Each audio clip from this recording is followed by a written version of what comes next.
We're going to talk about healthy versus unhealthy anger. So how do we know when anger is healthy and when it's sort of like something that we should be experiencing and is okay to experience? And how do we know when anger is unhealthy? And in either case, we're also going to teach y'all some techniques to get control of your anger.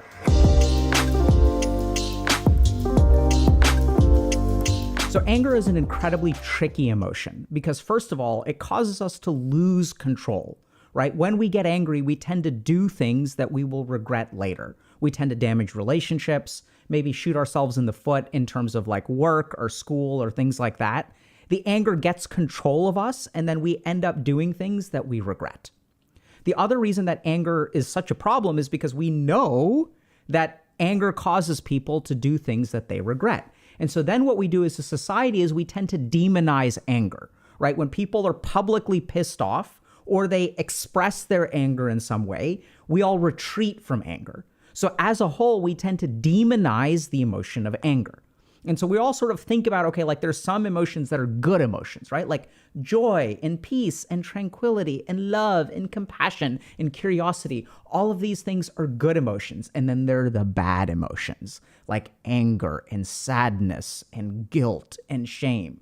And what we try to do is cultivate lives where we experience a lot of the good emotions and try to minimize the experience of the negative emotions. And anger is one that is particularly like difficult to deal with because anger is the one that is oftentimes like harmful to other people. And so since we demonize anger, it's really hard to figure out like, okay, like how do I know when it's okay to feel angry?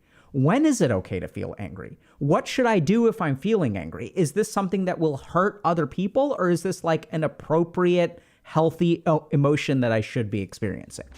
I want to take a moment to thank our HG coaches. I've taught at a lot of different places and worked with a lot of different people, and honestly, our coaches are some of the best people I've ever worked with. HG coaches have helped over 10,000 people find purpose, direction, and improve their mental health. After about 20 weeks of coaching, the average client experiences a 58% improvement in sense of purpose in life, a 45% improvement in feelings of anxiety, and even a 35% reduction in feelings of despair.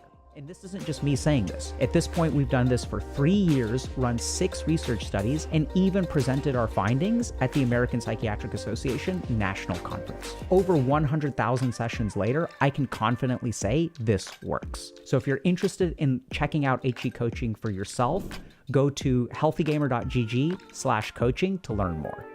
So let's start by looking at healthy anger. And let's start by also looking at why we get angry in the first place. So we have to understand that anger is like a conserved emotion, not just in human beings, but across like animals as well, right? So anger isn't a bug, it's a feature. Our brains are all designed with the capacity for anger. And in fact, we even look at things like developmental psychology where there are kids who are 2 years old, and in the US, we'll talk about the terrible twos, which is when kids start to get really like angry. This is when children are literally developmentally learning the capacity for anger. And so anger is like absolutely a healthy part of our brain. And let's understand what it's there for. So anger is there to protect our territory. So if you think a little bit about like, let's look at the animal kingdom, right? When do animals get angry? Like if one animal has like, let's say I'm a tiger and I've like hunted something, like I've hunted a deer and then I'm eating my deer. And if someone else, another animal tries to take that deer away from me, as a tiger, I'm going to get angry. You will see anger in the tiger. You'll see sort of this territorial defense. And that's what tends to happen in the animal kingdom, right? Anytime the territory of an animal is violated, the response is anger. So anger is a defensive and protective emotion. And if we sort of think a little bit about it, like anger does all kinds of stuff to the brain. It like lowers our capacity to feel pain, right? It causes us to engage in conflict and kind of protect ourselves. So anger is actually a healthy emotion when it is used to protect our boundaries or territories.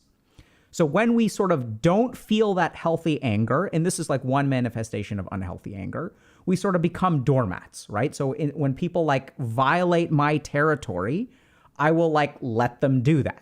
So if someone, let's say, steals something from me at school and I don't get angry enough, if I don't feel that anger, if I feel fear instead, I will let people take things away from me. In places like work or things like that, like oftentimes we'll also hear about, toxicity in the work environment or toxicity from bosses, or even situations like sexual harassment, or we'll sort of hear tons of stuff in our community about like abusive home situations, abusive partners, abusive parents. And what those people will oftentimes do is violate our boundaries. And then if we don't have a healthy amount of anger, we will let people kind of do that. There's a whole complicated reason why that is, but I just want to point out to y'all that when we don't protect our territory, that can sort of be an unhealthy form of anger as well. And so ideally what we want to do with anger is a signal from our brain, our body, that, hey, this is mine and you don't get to take this away from me. This can also be kind of problematic because even when we feel healthy anger, sometimes we can lose control of it. And if we let the anger get the better of us, even if it's appropriate, we'll end up with sort of a negative outcome, right? So if I'm in an abusive situation at home and my parents control my living situation and I get angry with them, they will punish me for it, okay? So the first thing to understand is that anger is healthy. And generally speaking, when your territory or your boundaries are violated, anger is actually a healthy and normal response. We still want to be able to control it, but this is like an appropriate expression of anger. So what is inappropriate anger? So inappropriate anger tends to come from thwarted expectations, comes from a sense of deservingness or entitlement. So if we kind of think about it, how does a thwarted expectation activate our territory circuitry in the brain? Right? So think about it for a second. Like, okay, what does an expectation have to do with this? Is territorial protection circuitry. So if we really look at expectations, what an expectation is it's something that it's a territory that we've claimed that we don't really own. That's really what an expectation is, right? It's this idea that, hey, this thing is going to happen. This thing is mine. I deserve this, but then I don't get it, which means that I end up getting angry. So let's just run through a couple of examples. So let's say that I like a girl. And if I like a girl or a guy, whatever, right, I will invest a lot into the relationship. So I'll get this person flowers. I'll call them all the time. I'll be an emotional support. We'll hang out when we go out to dinner. I will pay for them. And so we sort of think about this like, I like this person. I'm interested in this person. But the more that I invest in the relationship, the more I start to form a territorial wall around this person. This is my territory. I'm expanding into this space, and this person owes me. And then if this person starts dating someone else or doesn't return my texts or things like that, I get incredibly angry, right? Other examples of this that I've seen a ton, we see this a lot in our career coaching program, for example, is people who work really hard and then are really upset that they don't get recognized or they don't get the promotion that they believe that they deserve. So this is another example of I'm going to invest a lot of energy and then I expect a return. And when I expect a return and I don't get it, I end up getting really, really pissed off.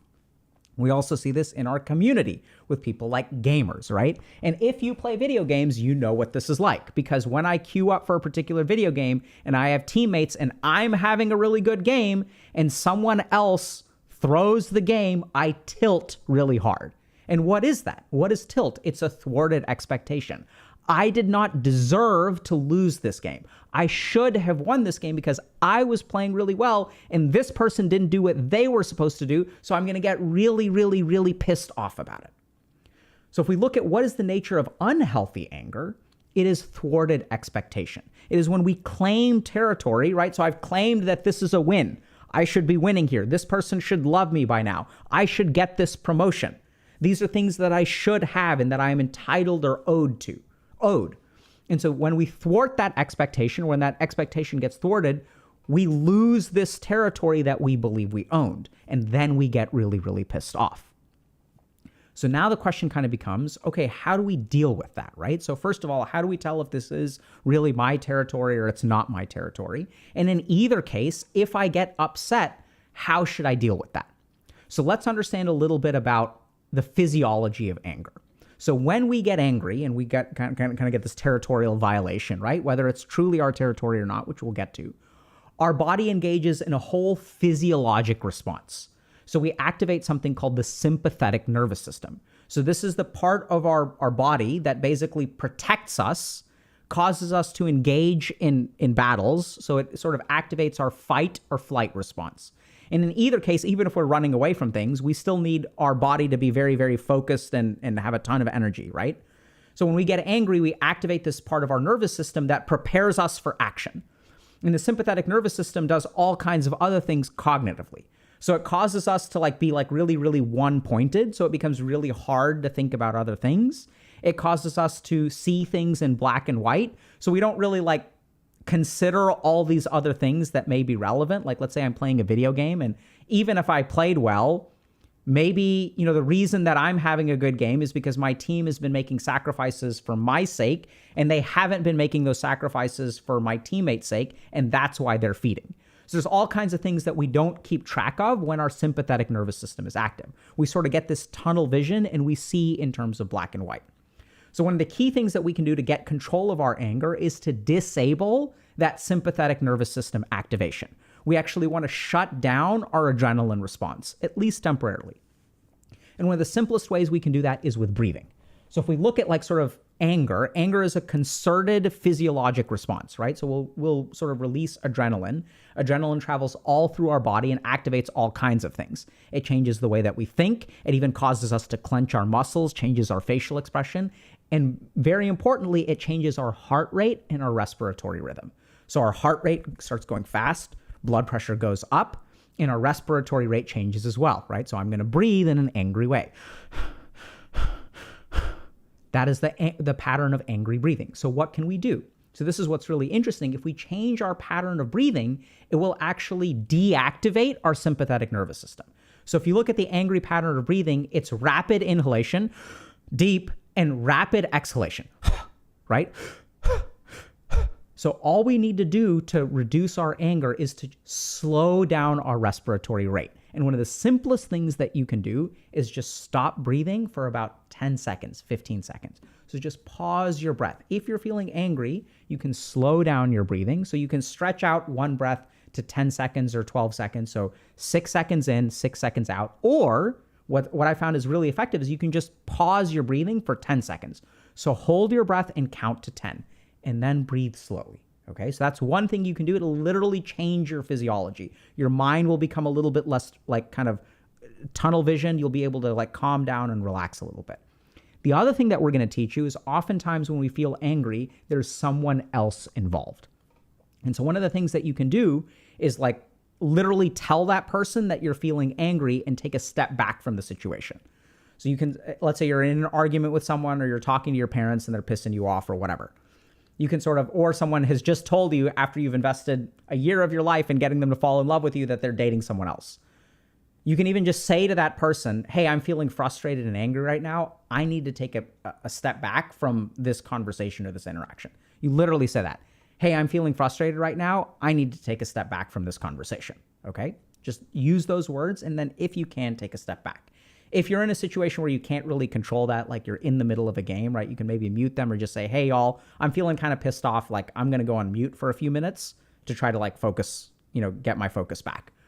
Or if you're in a situation at home where that doesn't work, you can't always control that, but you can still say it, right? So you can tell your parents even, hey, I'm feeling really frustrated and angry, and it's hard for me to listen to you right now. Can I please take a step away from this conversation? And literally what you can do is leave the room.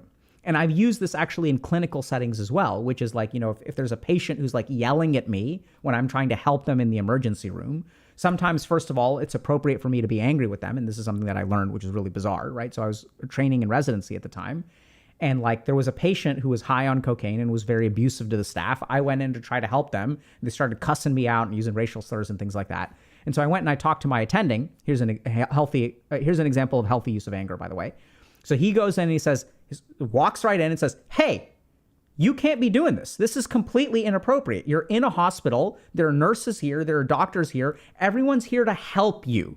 The police brought you in, and instead of going to jail, we are trying to help you. So the way you're behaving is completely inappropriate. We come in here over and over again to try to help you, and you just yell at us. So what we're going to do is step out of the room. You can stay here as long as you want to. We'll check back in an hour or 2 hours or 3 hours. And when you're ready to talk to us, you better do it in a polite way. And if you're not ready to talk to us in a polite way, you can stay here as long as you want. And then he stepped out of the room. right? And even when I've sort of talked with patients who are very difficult, I'll say, hey, I'm feeling kind of like frustrated. So I use that same technique sort of with people like that, right? Where they're like yelling at you. You can kind of say, hey, like, I'm feeling really frustrated by this conversation. I'm here to help you. And I feel like I'm not being heard. You're not really listening to what I'm saying. I can also see that you're feeling frustrated and that people around here don't seem to be listening to what you're saying. So I need to take a step away from this because you deserve to be listened to. I'll be back in 15 minutes. I hope we can continue the conversation then, right? And then you just step out. So acknowledge your feeling of frustration or anger. And unless you're in a real heavy power dynamic kind of situation, step out of the conversation and just give yourself the opportunity to calm down. So those are two things that you can do in the moment to get control of your anger. The next thing that we have to talk a little bit about is the origins of unhealthy anger. So if I have these thwarted expectations, if I really want to fix that, it's not just about managing the anger in the moment. It's about, why am I getting into these situations in the first place? And when I work with people who are chronically angry, pissed off at life, they're so mad about, this political party, and they're so mad about the government, and they're so mad about capitalism, and they're so mad about socialism, and they're so mad about men, and they're so mad about women. They're just mad about everything. They're mad at this game, mad at this game, mad at this game.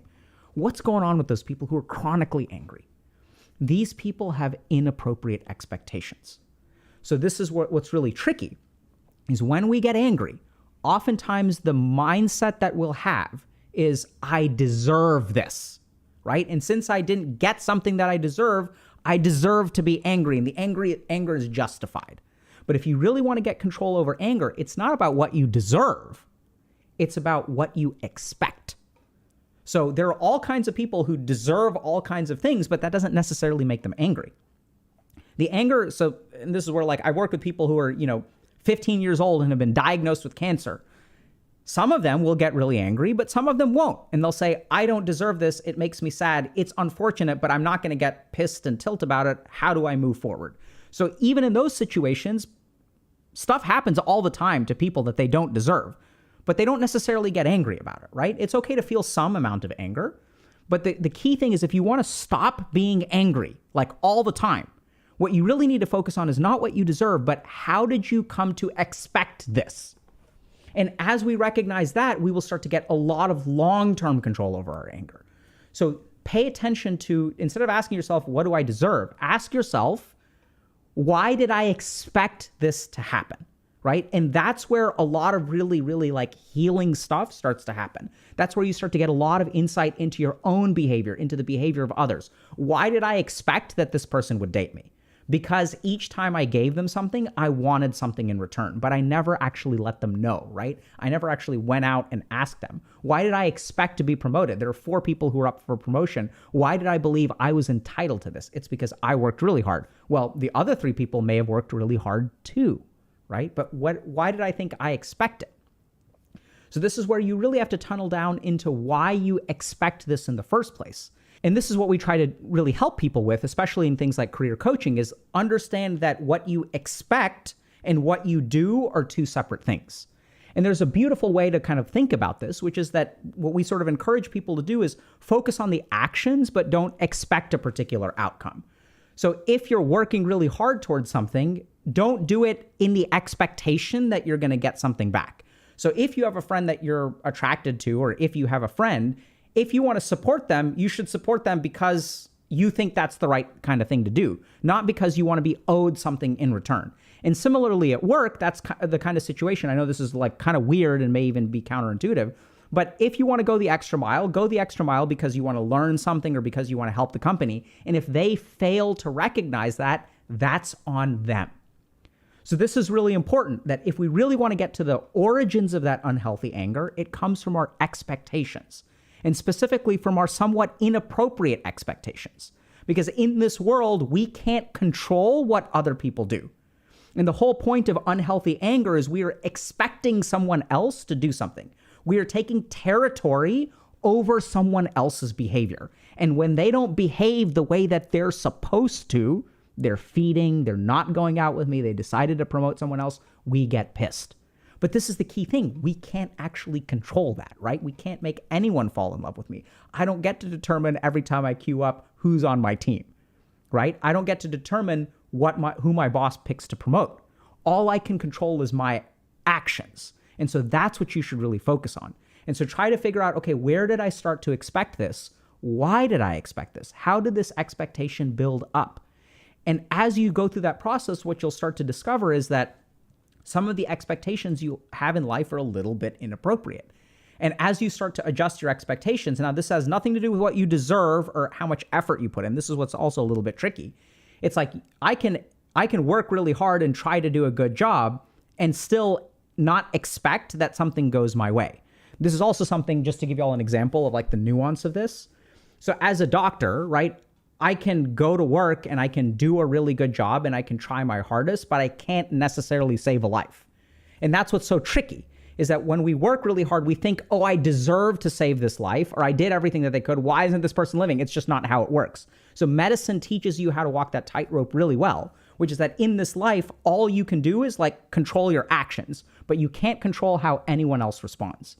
And the really beautiful thing about this is as you start to really focus on what you're doing instead of expecting other people to behave in alignment with what you want, it actually frees up a ton of brain space. Because instead of worrying about how this other person is going to behave and how can I get them to do this and how can I make sure I get promoted, instead of worrying about all this, that kind of stuff, I'm going to focus on my work. I'm going to focus on what makes me happy. I'm going to focus on how I want to live this life. And if these people want to recognize it, the value in that, that's fine. If they don't want to recognize the value in it, why do I want to waste my time being upset that someone doesn't recognize my value? That doesn't help me at all. And so just to summarize, anger is a really tricky emotion. It's a tricky emotion because, first of all, we demonize it as a society. Secondly, it oftentimes causes bad things to happen. It sort of makes us lose control and potentially even hurt people. And the third thing that's like honestly really tricky is everyone's like, yeah, anger is incredibly healthy. Like get in touch with your anger. But when we get in touch with our anger, like sometimes it kind of screws us, right? Like we end up hurting people. People don't talk to us anymore. And even sort of getting in touch with this healthy anger can sometimes cause us to lose control. So even if people are saying, okay, yeah, anger is healthy, like you should get in touch with it, the question is like, how? And that's the key thing to understand, is that if we want to get in touch with our anger, if we want to develop a healthy relationship with anger, we have to start by understanding what is healthy anger and what is unhealthy anger. Once we understand those two things, that anger is a defensive mechanism designed to help us protect our territory, then we can understand, okay, when is anger appropriate, when is it okay, and when is it not okay? The last thing to consider is that in either case, even if anger is appropriate and someone violates your boundary, we still want to be in control of it, right? And that's where we can use some of these things like breathing techniques or even taking a step away, because oftentimes we don't need to act then and there, right? We can literally step away for like 5 minutes or 10 minutes or 15 minutes or a day or a week or whatever, and then come back to the situation and sort of channel that anger in a healthy way where you can say, hey, I really think what you did was inappropriate. And I consider it to be like a violation of my boundaries. I really don't think it's fair or appropriate for you to behave this way with me at all. You can sort of feel that anger in there, but don't let it get control of you. And then you can sort of like lay a boundary with them, right? And so if you want to develop a healthy relationship with anger, start by understanding the difference between healthy and unhealthy anger. And then furthermore, employ some of these techniques to really understand where your expectations come from. And even when you're feeling angry,